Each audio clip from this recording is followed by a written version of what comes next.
Aujourd'hui, j'ai choisi de parler d'une relation saine et plus précisément de savoir à la maison, qu'est-ce que vous comprenez par une relation saine? Voilà. Donc, j'ai eu beaucoup de réactions sur lesquelles on va venir plus tard, mais pour un peu expliquer le sujet. Quand je parle d'une relation ici, il ne s'agit pas juste d'une relation amoureuse. Oui. Ça peut être une relation amicale, familiale, tout ce qu'on peut appeler relation. C'est de ça que nous parlons ici. Donc, ne soyez pas juste calés sur une relation amoureuse. Donc, moi, personnellement, si je veux parler d'une relation amoureuse, pour moi, c'est d'abord une relation dans Relation laquelle... amoureuse. Ce n'est pas comme si c'est exclu, ça en fait partie. Oui. Mais il y a aussi les autres relations. Donc, on parle de la relation en général. Donc, pour parler d'une relation saine, pour moi, c'est une relation dans laquelle il y a tout d'abord le respect. C'est un aspect très important pour moi. Il doit avoir du respect, on doit se respecter. Parce que quand il y a du respect dans une relation, on saura comment se parler. Même si l'autre est en tort, tu sauras comment le ramener à la raison. Ce n'est pas parce que la personne est en tort ou tu le parles comme tu veux. Le respect implique moi, je me dis que ce n'est pas ton enfant. Vous êtes dans une relation, donc il faut savoir parler. Même si c'est ton enfant, il faut savoir lui parler. Le respect implique quoi concrètement? Le respect, pour moi, ça implique le savoir parler, comme je venais déjà de le dire. C'est que, je ne sais pas comment l'expliquer, mais lui donner une estime. Savoir que c'est une personne, donc tu lui dois du respect, pour moi. C'est très important pour moi. La considération. Cette question par rapport à certaines phrases qui voilà, c'est ça. Régulièrement. Il y a aussi la considération. La considération. Justement, par rapport à ça, moi, et nous comment ça là, c'est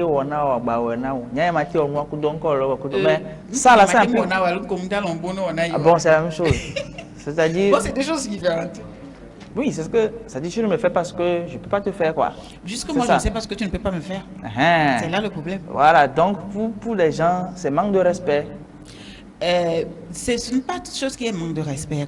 C'est ce qu'on considère comme manque de respect parfois. Oui, tu peux le considérer comme manque de respect.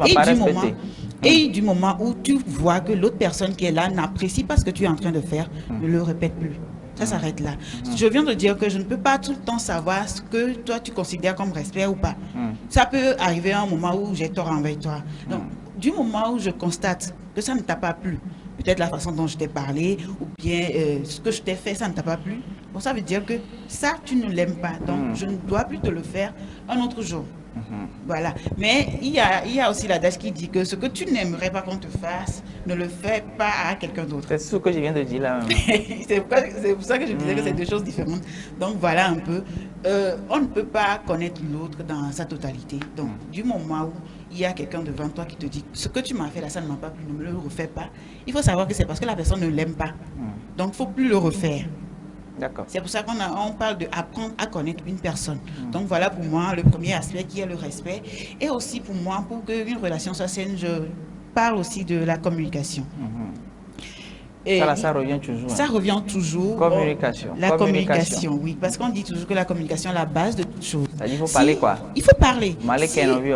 Au Et sans toutefois que la personne ne sache ce qu'il t'a fait. Toi, tu ne lui parles plus, vous ne vous parlez plus. Comment il saura ce qui n'a pas marché? C'est vrai que... Comme ça, hein. C'est vrai que parfois, bouder aussi, faire comprendre que c'est pas bon, mais... c'est essayer de faire comprendre à la personne qu'il y a quelque chose. Et parfois, tu as envie que cette personne te demande qu'est-ce qui ne marche pas. Oui, surtout du côté de nous, les femmes. On a parfois envie que tu nous demandes qu'est-ce qui n'a pas marché, qu'est-ce qui se passe. Oui, donc c'est une forme de communication aussi. C'est à toi d'aller maintenant à l'information, si je dois le dire. Si je dois le dire ainsi. Donc, parfois, quand ta femme boude ou bien vous êtes dans une relation, même ton enfant, tu vois que bon, l'enfant là n'est pas souvent comme ça.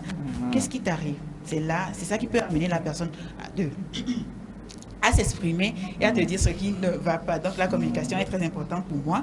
Si vous ne communiquez pas, vous ne saurez pas ce qui ne marche pas, ce qui ne va pas dans la relation, ce que tu m'as fait. D'abord, si tu ne communiques pas, si je te fais quelque chose qui ne t'a pas plu, tu ne peux pas me le dire.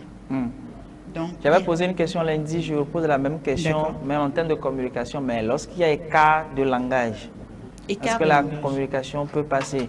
Tu te souviens, j'ai expliqué, parce qu'il y a des gens qui ne maîtrisent pas forcément, qui n'arrivent pas à manier très bien la langue. L'intention peut-être elle est tout autre, mais les mots sortis ne reflètent pas forcément Malheureusement, cette même personne ne comprend pas qu'on lui dit ce que tu dis là. C'est contraire à ton intention. Et Emma, je vais répondre en disant que, excusez-moi, et même comme si c'est quoi j'attends. Je présente encore une fois mes excuses. Mais moi, je pense que être humain dans la vie, il y a certaines choses. Comme je le dis, on n'a pas la totalité de la connaissance. Il y a certaines choses que tu peux faire, quelqu'un va te dire, bon, bien que ce n'est pas ton intention, mais la manière dont tu l'as fait, ce n'est pas la bonne. Il faut apprendre à se corriger dans la vie. Parce qu'on avait les faits, mais je vais dire ça pour voilà, expliquer. Non, voilà, donc il faut savoir la manière, c'est-à-dire la manière de parler aussi. Je suis tout à fait d'accord, c'est pour ça que je suis en train de dire qu'il faut savoir se corriger dans la vie. Et je prends l'exemple d'une relation familiale. Ton père peut avoir tort envers toi. Mais si tu ne sais pas la façon dont tu vas lui dire que papa, ça là, surtout arrivé à un certain âge donné, il faut quand même avoir, je sais pas, apprendre à dire à tes parents, ça là, comme ça là, pardon. Là où je suis arrivé maintenant, là, on ne peut plus se faire ça. Mais si tu ne sais pas comment le dire, tu seras encore. Voilà.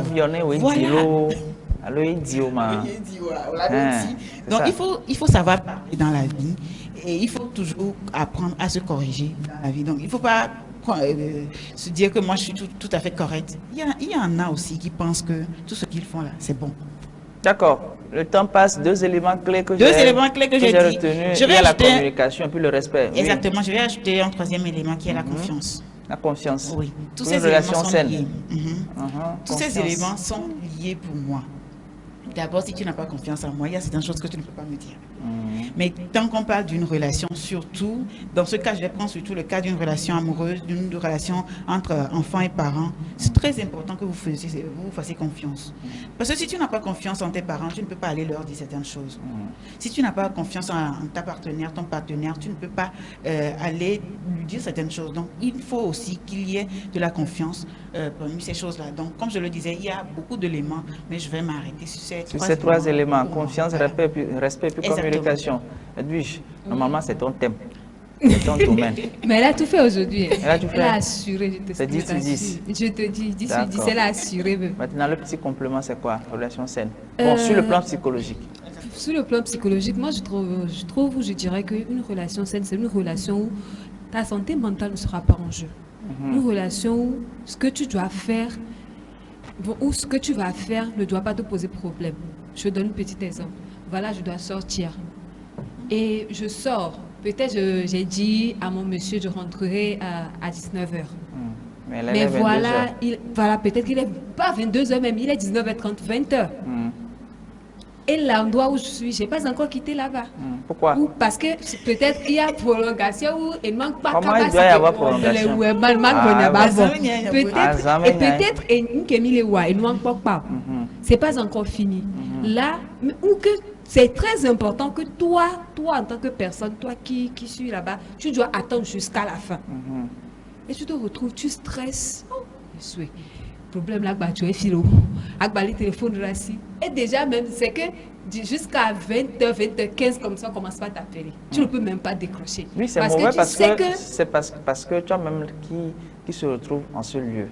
Tu as dit 19h, je vais rentrer. Oui, tu as dit 19h parce que pour toi, jusqu'à 18h30, 19h, vous allez terminer. Mais jusqu'à 18h30, toi-même, tu sais que vous n'allez pas terminer à 19h. La première réaction, en fait, c'est quoi? La première réaction, c'est peut-être faire un retour à la personne pour dire... Attends, il y a certaines personnes, tu peux même faire le retour. Oui, mais d'abord, il faudrait avoir l'argument nécessaire à ton niveau. Quand tu fais le retour, là, en cas de question, on sait qu'au moins tu as fait le retour. Mais quand tu ne fais pas de retour, doublement tu es en tort. Je te dis, je te comprends. Ça, c'est des cas. Certaines personnes ne comprennent pas. D'accord, oui, mais d'abord la bonne manière, tu as donné une heure donnée. Tu sens qu'à cette heure-là, tu ne peux plus rentrer, mais fais signe. Mais entre-temps, c'est vrai, j'ai dit ceci, mais vu l'allure de la chose, je vais accuser un petit retard. Voilà. Tu accuses une petite mais jusque le petit retard ne doit pas devenir retard.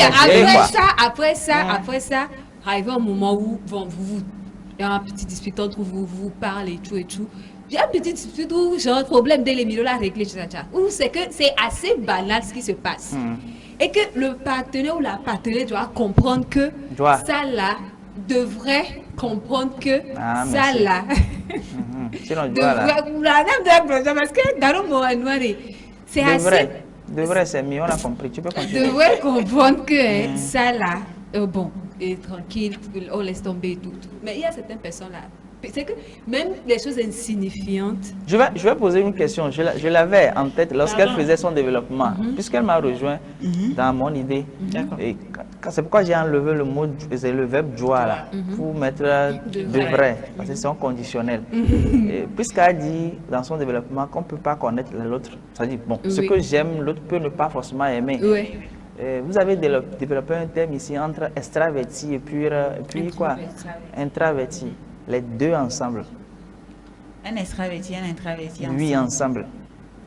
Donc, il y a joie ou devrait? Non, il y a devrait. Bon, entre les deux jugements, on a toujours dit ici qu'il y a toujours un travail d'entente où les deux peuvent se comprendre. Sur des points. Sur des points. Oui, puisque vous avez bien dit, il y a des choses qui sont plus ou moins innées. Oui. Ça veut dire que la personne est comme ça. C'est l'essence vitale. Mais il faut comprendre que du moment où tu te mets en relation avec quelqu'un, pour que... Non, c'est pas tu vas faire concession. Voilà. Tu laisses un peu, le gars laisse un peu, vous rejoignez sur un point. Mais il y a l'autre un peu là qui reste aussi. L'autre un peu là qui reste aussi, on refuse pas. Qui fait surface. Parfois. On ne refuse pas, mais des fois, il pour des choses assez insignifiantes. Bon, la personne pour toi. C'est ce que je vais dire. La personne qui l'a fait trouve ça insignifiante. Il se retrouve dans... J'arrive plus qu'à jeter de la parole. Il se retrouve dans une position où la personne voit que, il y a que mon awa, il peut me toucher. La personne te demande pardon. Il vient jusqu'à te supplier pour dire... Je comprends ce que tu veux dire. Il y a des personnes comme ça. Ces personnes-là sont très lentes quand même. C'est pourquoi j'ai mis les deux ensemble, extraverti et introverti.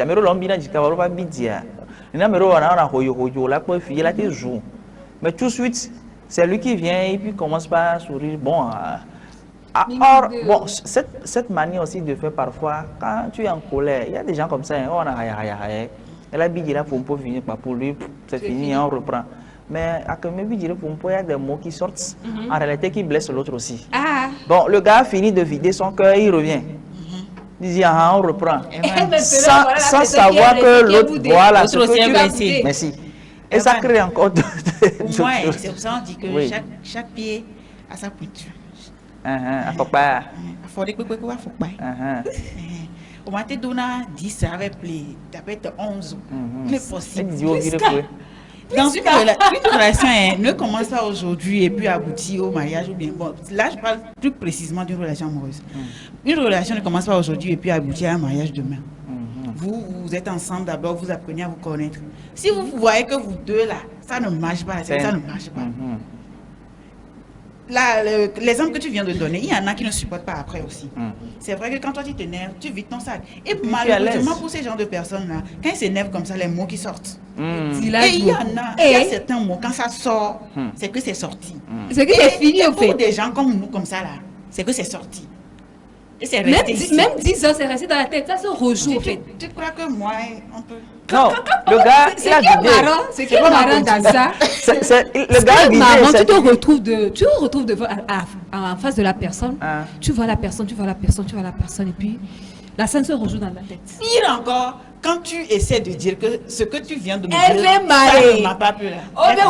C'est ce que j'ai dit en termes d'écart de langage, ça. C'est ça, parce que la personne... La personne ne comprend pas, c'est-à-dire que pour la personne, tu l'accuses à nouveau. En réalité, c'est elle qui avait raison et qui parlait. Finalement, elle a vidé son sac, elle est à l'aise, on peut reprendre. Sauf que elle a... C'est quand dans ton sac là, tu m'as aussi blessé. Bon, voilà. Il faut apprendre, je le dis toujours, il faut apprendre à se corriger dans la vie. C'est vrai qu'il y a certaines personnes, c'est leur personnalité, ils sont comme ça. Mais quand au retour, l'autre personne te dit, je sais que tu étais énervé, mais tu m'as dit ça et ça qui ne m'ont pas plu. Pour une prochaine fois, j'aimerais que tu te corriges un peu. Il faut savoir aussi parler. J'aimerais que tu te corriges un peu. Il faut un peu réfléchir après pour dire, oh, c'est comme si dans la colère, j'ai pu dire ça, dire non, ne te fâche pas. Bon, l'histoire est passée. C'est comme ça qu'on peut faire table rase. Quand toi tu me blesses, moi je t'ai blessé, tu as crié sur moi, je n'ai rien dit. Tu m'as insulté. Maintenant, après, je dis, hein, dans ta colère, là, je sais que j'ai mal fait, hein, mais dans ta colère, là, tu as dit ceci, là, qui n'était pas bon. Il faut corriger ça après. Tu te fâches encore. Tu te fâches quoi? Tu te fâches quoi? On va y aller. Ça, c'est le voilà, je n'aime pas parce que j'en ai je respire, ça va.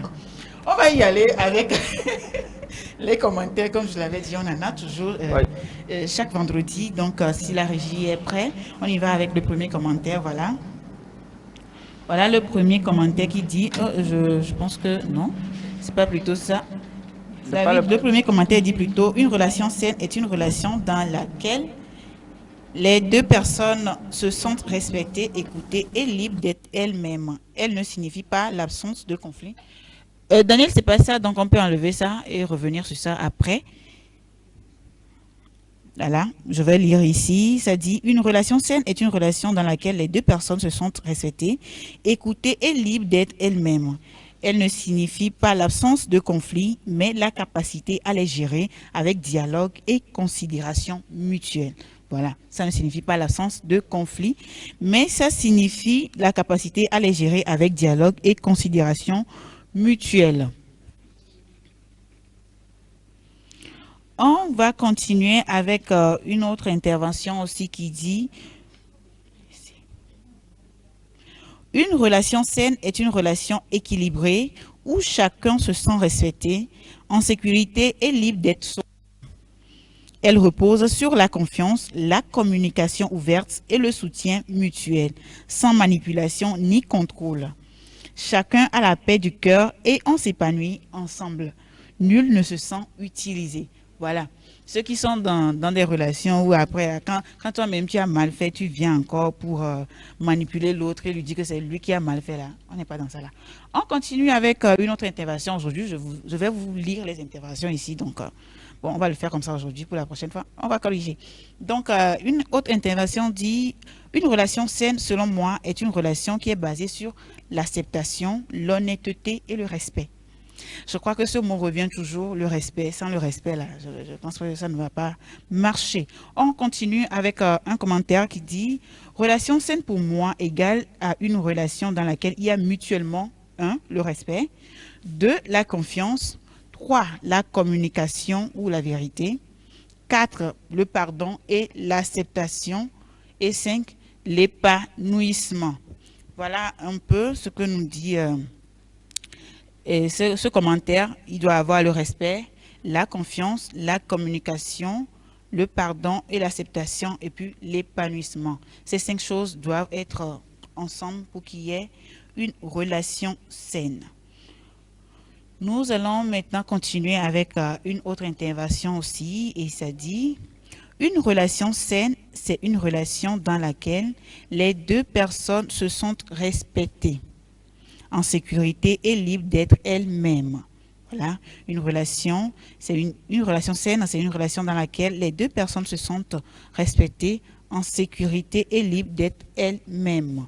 Nous continuons avec une autre intervention qui dit, une relation saine pour moi, c'est une relation où je trouve la paix, la tranquillité, une relation qui ne remet pas en cause ma santé mentale.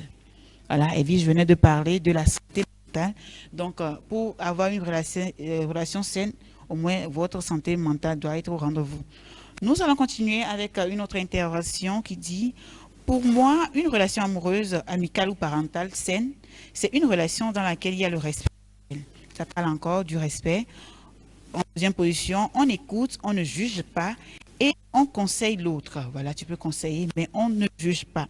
Il y a l'honnêteté. Sans ça, trahison et déception vont te dégoûter. Il doit y avoir l'honnêteté. Sans ça, trahison et déception vont te dégoûter. Voilà, vous avez déjà ça sur l'écran. Il doit aussi y avoir la confiance à 100%, mais le minimum. Pas à 100% plutôt, mais le minimum. On peut parler de la confiance, peut-être pas à 100%, mais il doit y avoir le minimum. Ça doit aussi être une relation où chacun doit connaître ses limites, les limites de l'autre personne et les respecter. Le minimum d'amour possible, l'entraide et l'argent. La confidence, pour moi, est facultative et dépend du niveau de maturité de l'autre. Voilà, c'est à noter bien bas. La confidence, pour moi, est facultative et dépend du niveau de maturité de l'autre personne. Voilà aussi le commentaire d'une autre personne. Nous allons évoluer avec le prochain. Et ça dit, selon moi, une relation saine, c'est quand l'on se dit tout. Une confiance totale. Il y a d'autres paramètres, mais pour moi, c'est ça le primordial. Ça, c'est un message de Dinouche depuis Azido Gomé. Merci beaucoup à Dinouche. Nous allons continuer avec une autre intervention qui dit « Une relation saine, c'est une relation non toxique. » Voilà, le contraire, comme Herman l'a dit. Une relation dans laquelle il y a la compréhension, le dialogue, les deux personnes s'entendent parfaitement, elles se respectent, s'acceptent mutuellement. Un message de Gilles depuis Kégué. Voilà, ceux de Kégué, on vous salue. Nous allons continuer avec une intervention. Une relation saine est une relation où il y a du respect, une relation où chacun œuvre pour rendre son second heureux, où il y a la communication, l'acceptation de l'autre. Voilà, c'est un message de Raymond depuis Kégué aussi. Merci beaucoup à Raymond. Nous allons continuer avec une dernière intervention que David n'a pas là-bas. Ça vient d'arriver et ça dit « Une relation saine est celle qui t'affecte positivement sur le plan physique et mental. Une relation qui te permet de t'épanouir, d'être en paix, qui te propulse devant, que ça soit une relation amicale, amoureuse, même familiale. » C'est une relation dans laquelle tu dois te sentir à l'aise. Une relation qui ne doit pas te donner de la dépression à chaque instant. Voilà parce que nous avons du côté des commentaires aujourd'hui, il y en avait beaucoup, mais il y a un mot qui revenait toujours, le respect. Le respect, c'est très important pour tout le monde mérite d'être respecté. Voilà un peu ce que j'ai pour vous aujourd'hui.